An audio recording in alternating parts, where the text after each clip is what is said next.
नमस्कार विद्यार्थी मित्रांनो, मी रोहित जाधव पुन्हा एकदा तुमचं एकाग्र अकॅडमीच्या यूट्यूब चॅनलवर स्वागत करतोय. तर आपण मॅथ्सचे जे महत्त्वपूर्ण प्रश्न आहेत ते घेतोय. रिझनिंगचे चॅप्टर पण मी स्टार्ट करणार आहे. तुम्हाला कोणता चॅप्टर हवा आहे ते तुम्ही कमेंटमध्ये सांगा, मग आपण तो घेऊन येऊ तुमच्यासाठी. आता पहिला प्रश्न या ठिकाणी दिलेला आहे. ए व्यक्तीने बी ला 6,000 रुपये 2 वर्षासाठी, सी ला 1,500 रुपये 4 वर्षासाठी काही व्याजदराने दिले. जर त्याला दोघांकडून मिळून 900 रुपये व्याज मिळत असेल तर व्याजाचा दर काढा असं सांगितलेलं. तर चला, एने बी ला दिलेले 6,000 रुपये. 6,000 रुपये दिले किती वर्षासाठी? 2 वर्षासाठी. व्याजाचा दर माहीत नाही. प्लस सी ला किती दिले? 1,500 रुपये किती वर्षासाठी? 4 वर्षासाठी. काही व्याजदराने माहीत नाही. आणि हे मिळून त्यांना किती मिळाले? 900 रुपये. आता हे जर सॉल्व केलं, हे 2 शून्य इथे 2 शून्याला कट झाले, हे 2 शून्य या 2 शून्याला कट झाले. 6 आणि 2, 6 दुने 12, म्हणजे हे 120 एक्स आणि हे 15 चौक 60, 60 एक्स बरोबर 900. 120 आणि 60 180 एक्स बरोबर 900. 18 पंचे 90. एक्सचा आन्सर काय आलं? 5. एक्सचं आन्सर तुमचं इथे दिलेलं आहे 5% झालं. आणि याला मग ऑप्शनने करायचं आहे तर ही एक मेथड आहे आणि दुसरी ऑप्शनची मेथड. आता ऑप्शनने करायचं असेल तर पहिलं 5% दिलं. आता 2 वर्षाचे किती होतील? 10% होतील. मग 6,000चे 10% किती झाले? 600 रुपये. आता 1,500 रुपये 4 वर्षासाठी. आता 5%नी 4 वर्षाचे किती होतील? 20%. 1,500चे 20% 300 रुपये. 600 आणि 300 किती झाले? 900. मग त्यांनी आपल्याला तेच सांगितलेलं ना, 900 रुपये मिळणार आहेत. म्हणजे हेच आपला आन्सर आहे. तर याला क्रॉस व्हेरिफिकेशनच्या मेथडने पण तुम्ही असं डायरेक्टली करू शकता. क्रॉस व्हेरिफिकेशन नाही जमायचं, आता काही जण म्हणतील सर मग हा ऑप्शन चौथा असता तर, ते दरवेळेसच म्हणतात. चौथा असला तरी आपल्याला बघायचं आहे 5, 6, 8, 10. आता याच्यामध्ये 5 आणि 10 हे इझी सॉल्व्ह होणारे आहेत. 6 आणि 8 हे जरा थोडे वेगळे आहेत. म्हणजे राऊंड ऑफ करायला 10 तर सोपं आहे. मग तुम्ही 10ने करून बघा. 10ने करून बघितलं असतं तर याचं उत्तर 1,800 आलं असतं. पण आपल्याला 900 उत्तर दिले, म्हणजे अर्ध उत्तर दिले. मग 10 उत्तर नसून त्याच्यापेक्षा अर्धा पर्याय म्हणजे 5 उत्तर. तर ऑप्शन जरी नाही आला तरी त्याच्यासारखा ऑप्शन आपल्याला चूज करता येतो की ते आन्सर नसेल तर लॉजिकने कळतं की कुठलं आन्सर असू शकतं. चला बघून घ्या. पुढचा प्रश्न घेण्याआधी कोणाला काय डाऊट आहे का?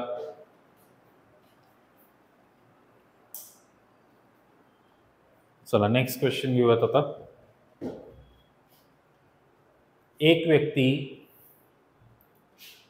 400 रुपये 2 वर्षांसाठी, 550 रुपये 4 वर्षांसाठी व 1,200 रुपये 6 वर्षांसाठी ठेवते. जर त्याला 1,020 रुपये मिळतात तर व्याजाचा दर. Same question. मगाशी ए बी सी आणि मग त्यामध्ये एने बीला दिलं, सीला दिलं, म्हणजे 2 लोकांना दिलं असं होतं. इथे 3 आहे, म्हणजे 400 रुपये 2 वर्षासाठी. 400 रुपये 2 वर्षासाठी. रेट माहीत नाही आहे, आर लिहिला. एक्स लिहायचं, एक्स लिहा. 550 रुपये 4 वर्षासाठी प्लस 1,200 रुपये 6 वर्षासाठी. आता ह्या सगळ्यांमध्ये झिरोज आपले कट करू शकता तुम्ही. इथे 5ने भाग दिला तर 11 आणि 2 आणि बे दुनी असा भाग जाईल. मग हे तुमचे 4 दुने किती झाले? 8. हे 22 आणि हे किती झाले? 72. आणि हे सगळे मिळून तुम्हाला किती मिळतात? 1,020. मी इथे पण लिहू शकतो 1,020. मग आता हे 30 आणि 72 102.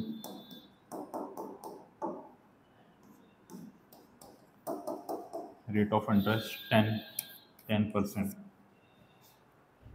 आणि तुम्हाला माहिती आहे की आपण सेम ऑप्शन मेथडने जसं मागे केलेलं तसं पण करू शकतो. ऑप्शन मेथडचा जसा यूज केलेला आहे त्या पद्धतीने. तर हे दोन्ही क्वेश्चन ॲज इट इज होते. या चॅप्टरशी रिलेटेड तुमच्याकडे काय क्वेरी असतील, काय क्वेश्चन असतील तर कमेंटमध्ये पाठवा, ते पण मी तुम्हाला सॉल्व्ह करून देईन. बघा आता पुढचा क्वेश्चन. एक व्यक्ती 60,000 रुपयातील काही रक्कम 5% दराने व उर्वरित 4% दराने सरळ व्याजाने देतो. जर त्याला वार्षिक व्याज 2560 रुपये मिळत असेल तर 4% दराने गुंतवलेली रक्कम किती? म्हणजे आपल्याला इथे बायफर्गेशन करायचंय 60,000चं. तर पर्यायाने करायचं असेल तर मग एक एक पर्यायाने चेक करायचं ती पद्धत. दुसरी पद्धत 60,000चे 2 तुकडे. एक तुकडा पकडायचा एक्स, दुसरा पकडला 60,000 वजा एक्स.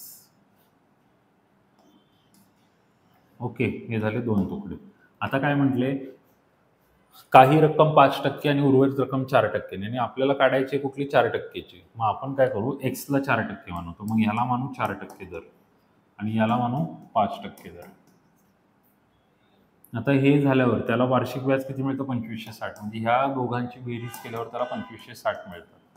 आणि वार्षिक व्याज म्हटलेले त्यामुळे इयर एकच वर्ष आपल्याला माहिती आहे, त्यामुळे इयरचं इथे कन्सिडर करायची गरज नाही. तर हे आपल्याला आता सॉल्व्ह करायचं आहे. तर आता सॉल्व्ह करत असताना 100 4ने भाग दिला तर त्याने काय होईल, थोडं कॉम्प्लिकेटेड होईल. मग आपण काय करू, 100ला कॉमन काढू. मग हा जो 100 आहे हा कॉमन काढला दोघांमधला, हा 100 कॉमन काढला, कॉमन काढून त्याला या साईडला पाठवलं. या दोघांचं 100ला कॉमन काढलं, कॉमन म्हणजे बाहेर काढायचं, त्याला तिकडे पाठवायचं. मग आता इथे काय होईल, 4x प्लस 5 आणि 6, 5 × 30 आणि हे 5x. आता हे 100 तिकडे गेल्यामुळे इथे किती झाले, 2 शून्य वाढले. 25, 60 आणि 2 शून्य. आता 4तनं 5x गेला, वजा x येईल आणि हा पार्ट तिकडे जाईल तर हा मायनस होईल. आता 3 लाखातनं 256 गेले, -44, कारण हे मायनस होणार आहे. म्हणजे आपलं उत्तर काय आलं, 44,000. या ठिकाणी दिसते तुम्हाला आन्सर. ऑप्शन नंबर 3 मध्ये बघा बरं, चेक करा. 44,000 उत्तर दिलेलं. 44,000. चेक करा काय चुकीचं वाटतंय काय. आणि क्रॉस व्हेरीफाय करायला आता इथे बघा, इथे जरा ट्विस्ट आहे. आता राऊंड फिगर तर 30-40 आहे, 44 ते एकदम वेगळं दिसते. आणि 45 म्हणजे हे 30-40-45 हे कसे डायरेक्ट 5च्या भागाने जाणारे, म्हणजे असं एकदम दिसतं. 44 आकडा जरा वेगळा आहे ना. मग कधी कधी उत्तर ऑड मॅन आउटवालं पण असतं, म्हणजे जे सगळे सारखे दिसतात त्याच्यापेक्षा वेगळं, मग 44. मग याला तुम्हाला जर क्रॉस व्हेरीफाय करायचंय तर कसं करू शकता, मग आपल्याला करायला लागेल 44 वरचे 4%. 44 वरती 4% जर आपण केली, 4 चोक 16, 4 चोक 16, म्हणजे हे 60 बघूनच आपल्याला डोक्यात येते की हे उत्तर असेल 1760.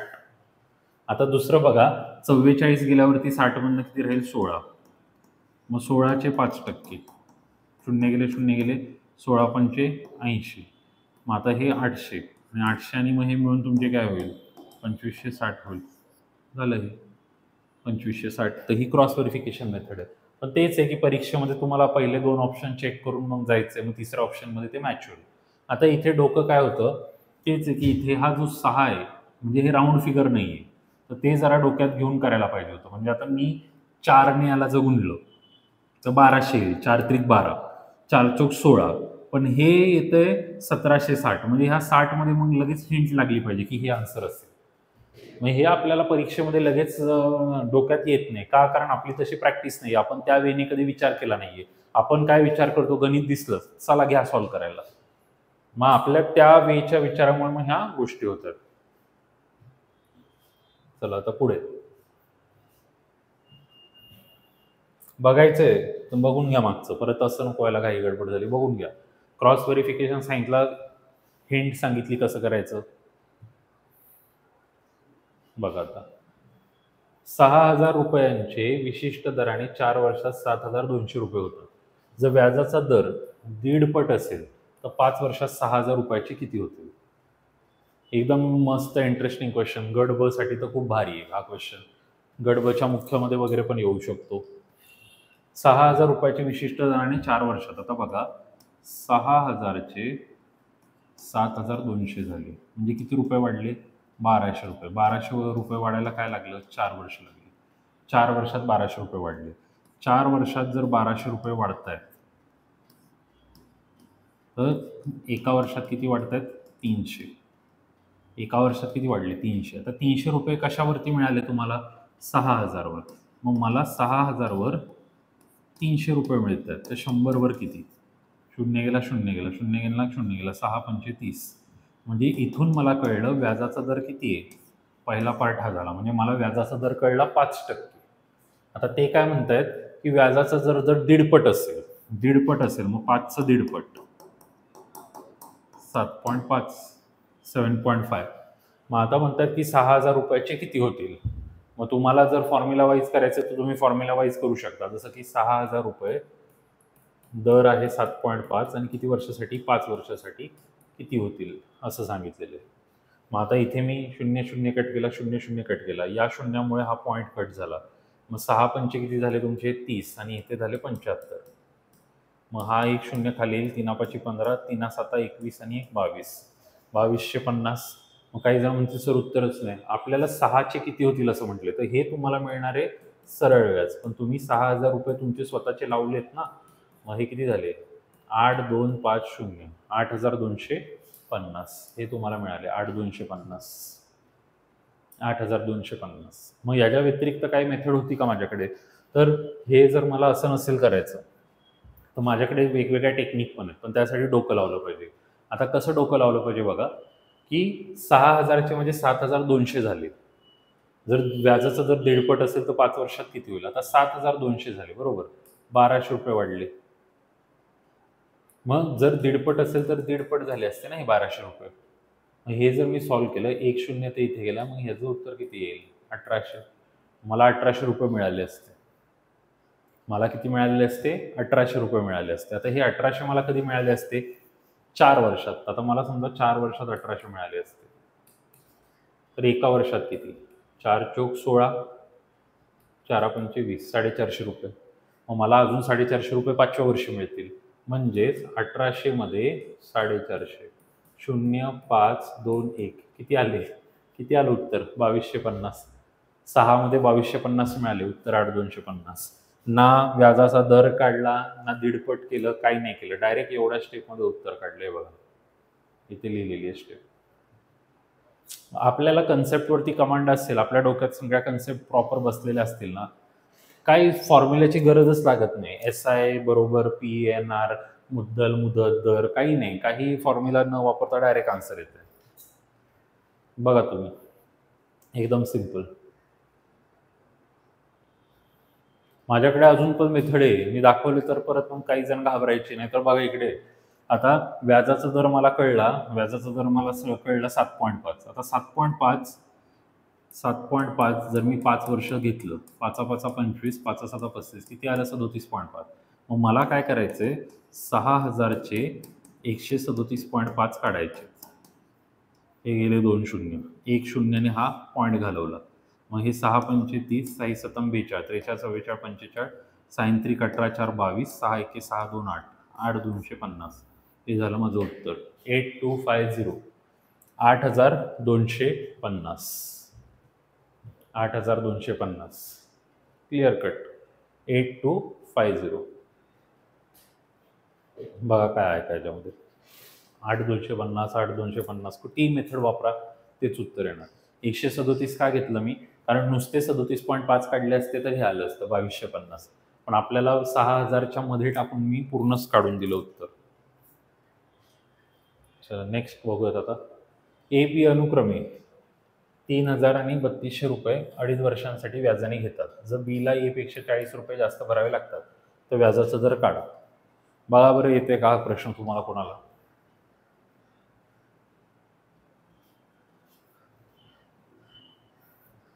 AB अनुक्रमे 3,000 व 3,200 रुपये 2.5 वर्षासाठी व्याजाने घेतात.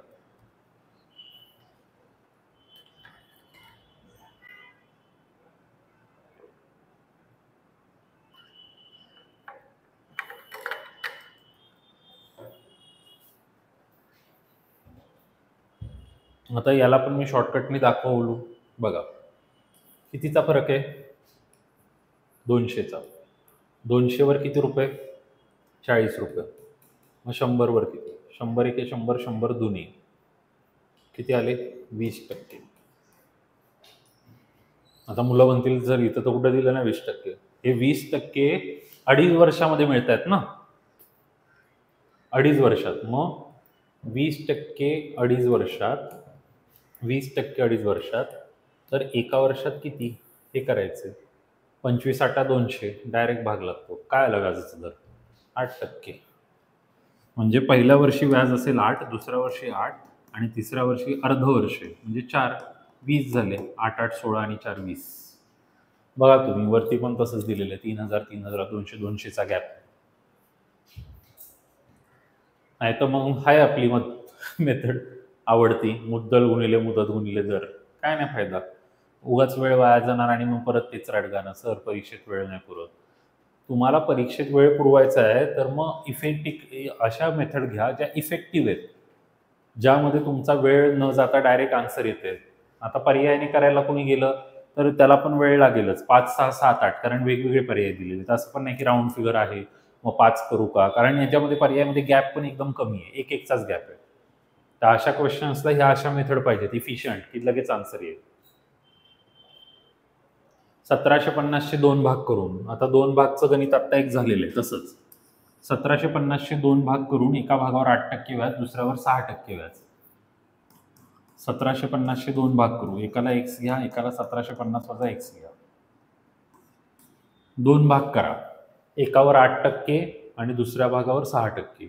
दोन्ही व्याज समान असतील तर प्रत्येक भागावरील व्याज किती असं म्हटलेलं. दोन्ही व्याज समान असतील तर प्रत्येक भागावर व्याज किती. मग तुम्हाला कसं करायचं तुमच्यावर. आता मी समजा इथे घेतलं 8% आणि दुसऱ्या भागावर घेतलं 6%. दोन्ही व्याज समान आहे म्हणून इक्वलचं चिन्ह. 100 100 कट झाले. बेचोक 8, बेत्रिक 6 हे झाले 4x. हे 1750 गुणिले 3 आणि हे झाले 3x. 3x इकडे गेला प्लस झाला. 7x बरोबर 1750 गुणिले 3. आता 7ने इकडे भाग दिला. 7 दुनी 14, 7 5 35. काय आलं x उत्तर. तर याचं इथे काय संबंध आहे का, कारण आपल्याला अजून एक स्टेप करायची. आपल्याला कळलं 1750चे 2 तुकडे पडले, एक्सची व्हॅल्यू काय आली 750. मग दुसरा 1750 मधून एक्स वजा केलो काय 1000. मग तुम्ही 750चे किती टक्के काढले 8%, आणि 1000चे किती काढले 6%. मग 1000चे 6% तर तुम्हाला माहिती किती येणार आहे 60 रुपये. आता हे सॉल्व्ह केल्यावर 0 0 गेले, 5ने भाग दिला, 5 दुने आणि 15 5 बेचोक 15 चोक 60. हे बघा दोन्ही ठिकाणचं व्याज समान आलं, 60 रुपये आलं. कुठलाही टाईपचा क्वेश्चन तुम्ही द्या, कुठलाही डायरेक्ट सॉल्व्ह होईल.